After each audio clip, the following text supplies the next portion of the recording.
तो आखिरकार ये बीमा सखी योजना है क्या, जिसकी वजह से हम ये मानते हैं कि नारी सशक्तिकरण हो रहा है, समृद्ध विकास होगा नारियों का। हम समझाएंगे आपको कुछ पॉइंटर्स के जरिए। तो महिलाओं के सशक्तिकरण के लिए ये नई योजना है, इसका नाम बीमा सखी योजना है।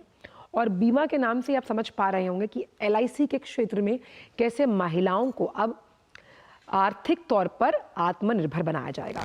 इस योजना की शुरुआत आज ही पानीपत से होने वाली है। प्रधानमंत्री इसका शुभारंभ करेंगे और कैसे महिलाओं को यह आर्थिक तौर पर सुदृढ़ बनाएगी ये बीमा सखी योजना, क्योंकि कैसे जो ग्रामीण क्षेत्र की महिलाएं हैं उन्हें स्वरोजगार से जोड़ा जाएगा। हमने सेल्फ हेल्प ग्रुप्स तो बहुत देखे, मैं चाहूंगी कि हमारी ग्राफिक्स टीम लगातार इसको चलाती रहे। तो पानीपत से इसकी योजना की शुरुआत होने वाली है और कैसे स्वरोजगार यानी आप खुद से कैसे रोजगार क्रिएट करेंगी ग्रामीण क्षेत्र की जो महिलाएं हैं, स्पेशली उनके लिए ये योजना बहुत अहम होने वाली है। इस योजना को एलआईसी के सहयोग के साथ चलाया जाएगा, क्योंकि बीमा क्षेत्र की जब हम बात करते हैं तो एलआईसी का नाम आना लाजमी है। और ग्रामीण जो क्षेत्र हैं वहां पर ये जो बीमा है उसके जो तमाम हम मान सकते हैं इम्पॉर्टेंट कारक, उनके बारे में जागरूकता बढ़ाना जो है वो इस योजना का मकसद है।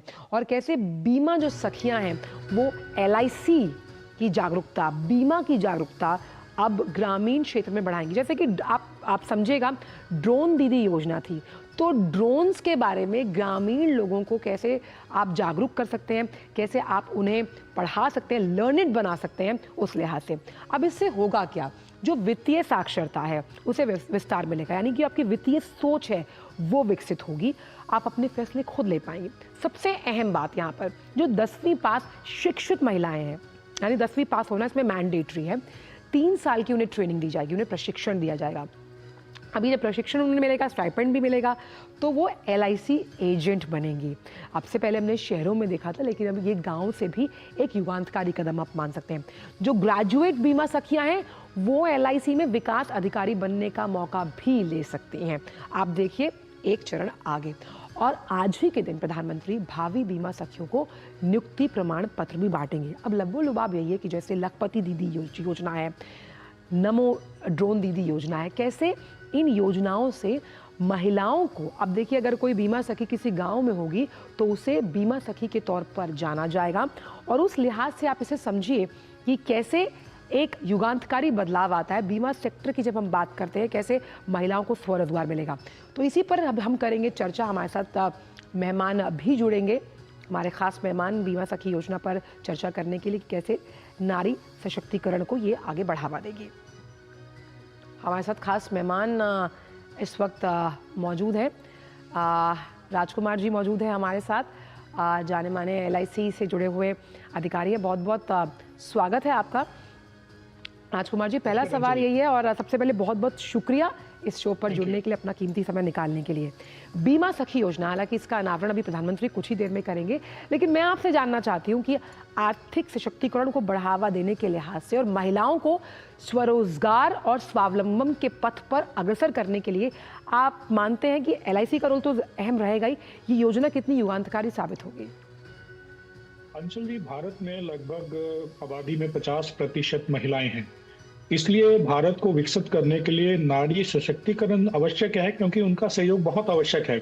ये जो जीवन सखी योजना एलआईसी भारत सरकार के सहयोग से लेकर आ रही है, इसके कई मकसद हैं। पहला तो मैंने जैसे बोला कि महिलाओं की भारत के विकास में सहभागिता होगी। वो कैसे होगी कि जो प्रीमियम एकत्रित किया जाता है लाइफ इंश्योरेंस का, उसका 50% कम से कम या तो भारत सरकार या फिर जो अपनी स्टेट डेवलपमेंट लोन्स में लगाया जाता है, कम से कम 50%।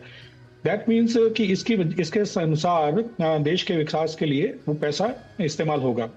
दूसरा, जो भारत सरकार की तरफ से और आदरणीय प्रधानमंत्री जी प्रयास जो कर रहे हैं, इन्होंने इसके लिए फाइनेंशियल इंक्लूजन, वित्तीय समावेश, उसके लिए महिलाओं का होना बहुत जरूरी है। महिलाओं का भी भागीदारी होनी जरूरी है। तीसरा, जो इसका मेन मकसद है कि परिवारों में बचत करने की जो उनकी प्रथा है उसको बढ़ावा देना। महिला जो है वो उसको एक स्वाभाविक रूप से दूसरी महिला उनकी बात को सुनती हैं और उनके ऊपर विश्वास करती हैं। तो एलआईसी का ये मानना है कि महिलाओं के माध्यम से लाइफ इंश्योरेंस का जो संदेश है वो घर घर तक पहुंचाया जा सकता है। तीसरा है वित्तीय साक्षरता। वित्तीय साक्षरता स्वयं के लिए भी होगी, और जो परिवार या जो महिलाओं के माध्यम से या जो परिवारों के माध्यम से जीवन सखियां जी। बीमा व्यवसाय करेंगी, उनके अंदर भी वित्तीय साक्षरता आएगी। जी। अगला जो महत्वपूर्ण पहलू है वो वित्तीय स्वतंत्रता भी है, स्वयं की आय अर्जन करना। देखिए, एक फख्र की बात है कि महिला बहुत योगदान देती हैं परिवार को चलाने के लिए, लेकिन ये एक वित्तीय उसमें सहयोग करना भी एक अपने आप में बहुत बड़ी उपलब्धि उनके लिए होगी, और परिवार की आर्थिक सुरक्षा में उनका योगदान होगा। स्वरोजगार की बात जैसे आपने की, हाँ, स्वरोजगार तो मिलेगा ही। मैं आपको कुछ और भी आंकड़े बताना चाहता हूं कि भारतवर्ष की जो जनसंख्या 140 करोड़ से ऊपर है, और उसमें से ऐसा माना जाता है कि 90 से 95 करोड़ लोग ही ऐसे हैं जिनको कि बीमा दिया जा सकता है। कुछ तो वृद्धावस्था में हैं, या कुछ बीमार हो सकते हैं, या किसी और कारण से जो पात्रता नहीं रखते हैं। और सभी लाइफ इंश्योरेंस कंपनीज को मिलाकर शायद लगभग 22 से या 23 करोड़ लोगों को ही बीमा का आज तक लाभ प्राप्त हुआ है। तो इसलिए जो अगर हम पोटेंशियल की बात करें तो बहुत ज्यादा है। दूसरा जो फाइनेंशियल प्रोटेक्शन गैप है वो 87% है, यानी कि अगर किसी व्यक्ति को 1 करोड़ का बीमा होना चाहिए तो उसके पास मात्र 13 लाख का है, उसको 87% की कमी है। एक तरफ इतना बड़ा आंकड़ा है कि लगभग 65 करोड़ से ज्यादा लोगों के पास बीमा नहीं है, जिनके पास बीमा है वो और भी कम है। तो ये हमारा मानना है, एलआईसी का मानना है और भारत सरकार का मानना है कि महिलाओं के माध्यम से इस गैप को भी पूरा किया जा सकता है, जी। और जो अनकवर्ड पॉपुलेशन है उसको भी कवर किया जा सकता है। बहुत अहम बात राजकुमार जी आपने कही है, क्योंकि आप पूर्व प्रबंध निदेशक रह चुके हैं एलआईसी के, तो उस लिहाज से आप समझ रहे होंगे कि इसका कितना बड़ा हम दूरगामी सकारात्मक प्रभाव देखेंगे। लेकिन मैं ये भी जानना चाहूँगी कि जब इन्हें ट्रेन किया जाएगा, वो ट्रेनिंग किस माध्यम से दी जाएगी, और ख़ास तौर पर इस ट्रेनिंग में अगर आप ग्रेजुएशन के बाद आती हैं तो आपके पास एलआईसी में अधिकारी बनने का भी मौका है। ये जो एक प्रशासनिक हम कह सकते हैं उपलब्धि अगर मिलती है महिलाओं को, तो वो अपने आप में उन्हें इस बीमा सखी से जुड़ने के लिए और ज़्यादा प्रेरित करेगी। आपकी बात अंचल जी बिल्कुल सही है। एलआईसी के अपने पास ही लगभग 1500 ट्रेनिंग सेंटर्स हैं जहां पर अभिकर्ताओं को ट्रेनिंग दी जाती है। हम हर साल बहुत सारे अभिकर्ताओं को नियुक्त करते हैं, उनको ट्रेन करते हैं बीमा व्यवसाय के अंदर, और उनकी हेल्प भी करते हैं, जिसको हम हैंड होल्डिंग कह सकते हैं। हमारे जो अधिकारी वर्ग के लोग होते हैं या विकास अधिकारी जिनके साथ अगर वो अभिकर्ता अटैच्ड है, तो उनको मार्केट में ले जाकर ये बताते हैं कि बीमा कैसे करना है, किस तरीके से प्रेजेंटेशन देना है, और उसके बाद बीमा करने के बाद जो कार्य होते हैं उसको कैसे कस्टमर को सहयोग करना है। तो प्रपोजल भरने से लेके क्लेम तक कैसे दिलवाना है उसकी पूरी पूरी प्रशिक्षण दी जाती है। और इसमें जो जीवन सखियां होंगी, उनको भी बीमा सखी होंगी, उनको भी इस बारे में पूरी तरह से प्रशिक्षित किया जाएगा, और उनको एलआईसी का ये दायित्व रहेगा कि उनको सशक्त किया जाए और वो लंबे समय तक एलआईसी के साथ जुड़ी रहें। ऐसा नहीं होना चाहिए कि वो 1-2 साल के बाद हट जाएं। जी। हमारा ये प्रयास रहेगा कि वो लंबे समय तक इस कार्य से जुड़े रहें। अच्छा, ट्रेनिंग के दौरान उन्हें कोई स्टाइपेंड भी दिया जाएगा राजकुमार जी? हाँ जी, 3 साल तक स्टाइपेंड्री व्यवस्था है। पहले साल में 7,000, दूसरे साल में 6,000 पर हर महीने, और तीसरे साल में 5,000 रुपए हर महीने।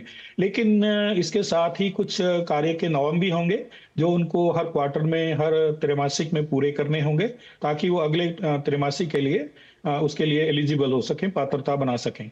साथ ही राजकुमार जी, हम जानते हैं कि एलआईसी एजेंट्स को कमिश्निंग की सुविधा भी मिलती है, तो क्या जितनी ज़्यादा आप पॉलिसीज़ या फिर आप जीवन बीमा करते हैं, और जीवन बीमा करना अपने आप में ग्रामीण क्षेत्र के लिए बहुत ज़रूरी है, तो क्या कमिश्निंग के बेसिस पे भी उनको फ़ायदा मिलेगा? तो कमीशन तो ऐसा है कि 2 तरह से कमीशन रहता है। एक तो जब बीमा करते हैं उस वक्त, और उसके बाद जब जब भी रिन्यूअल प्रीमियम आता है, परिवर्तित प्रीमियम कस्टमर जमा करवाता है, तो उसका भी उनको कमीशन मिलता है। तो इसका मतलब ये है कि हर साल जो कमीशन की दर है वो बढ़ती जाती है। मैं आपके सामने ये भी बताना चाहूंगा कि भारतीय जीवन बीमा निगम में और भी बहुत सारे ऐसे लाभ हैं जो हम्म। अभिकर्ता अर्जित कर सकते हैं अगर उनका कार्य बहुत अच्छा हो। उसको हम जी। क्लब मेंबरशिप्स बोलते हैं, जो डिस्टिंग्विश क्लब से शुरू होते हुए कॉर्पोरेट क्लब और उसके बाद एलीट क्लब तक जाती है। उसमें बहुत सारे बेनिफिट हैं, मॉनेटरी बेनिफिट्स उनको मिलते हैं, ऑफिस मेंटेनेंस है, उनको 4 पहिया वाहन तक का जो लोन है वो बिना इंटरेस्ट के मिल सकता है, ऑफिस मेंटेनेंस है, हाउसिंग लोन है, और बहुत सारी ऐसी सुविधाएं हैं जो उनको मिलती हैं। लेकिन उनके कार्य के ऊपर निर्भर करता है, जितना कार्य वो ज्यादा करेंगे उतना ही उनको उसका लाभ होगा। और साथ ही राजकुमार जी, अगर हम इसमें मान लीजिए कि एक बीमा सखी बनी, दूसरी बीमा सखी के लिए वो एक उदाहरण के रूप में काम करेगी।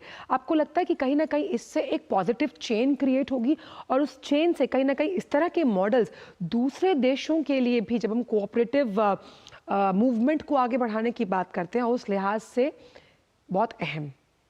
अंशुल जी, आपने बहुत अच्छा ये बात कही है। मैंने पहले ही बोला कि महिला महिला जो संबंध है उसमें विश्वास बहुत ज्यादा होता है और महिलाएं दूसरी महिलाओं को अनुकरण भी करती हैं और एक उदाहरण के रूप में जब कोई सामने आता है तो दूसरे के अंदर भी एक स्वाभाविक इच्छा प्राप्त जन्मती है कि मुझे भी ये कार्य क्या करना चाहिए। मैं आपके सामने ये भी बताना चाहता हूं कि भारतीय जीवन बीमा निगम में आज भी बहुत सारी महिला अभिकर्ताएं काम करती हैं और कुछ महिला अभिकर्ताओं की जो वार्षिक इनकम है वो कई लाख रुपए तक है। हम्म। यानी कि मैं कई बार तो हम लोग हंसा करते थे कि चेयरमैन और प्रबंध निदेशकों से भी ज्यादा उनकी इनकम है, क्योंकि उनको उन्होंने काम अच्छा किया है तो ये जी बात अच्छी है कि उनको अच्छी इनकम मिलती है। राजकुमार जी, आपने बहुत अहम बात जो आखिर में कही, इसी को मैं आपसे आगे ले जाना चाहूँगी कि जब आप अच्छी इनकम यानी आप अच्छा पैसा कमाते हैं तो कहीं ना कहीं आपकी जो वो पहचान है, वित्तीय समझ तो विकसित हो ही रही है, लेकिन उस पहचान, उस अस्मिता के साथ साथ उस अस्तित्व को गढ़ने की जो कोशिश है उसको भी कहीं ना कहीं एक सच्चा स्वरूप मिलता हुआ। और यहाँ से जिस आर्थिक महाशक्ति की बात हम भारत को बनाने की बात कर रहे हैं और विकसित भारत की संकल्पना को परिलक्षित करते हैं, उसमें भी एक नया आयाम जोड़ते हुए। बिल्कुल, मैं आपकी बात से सहमत हूँ।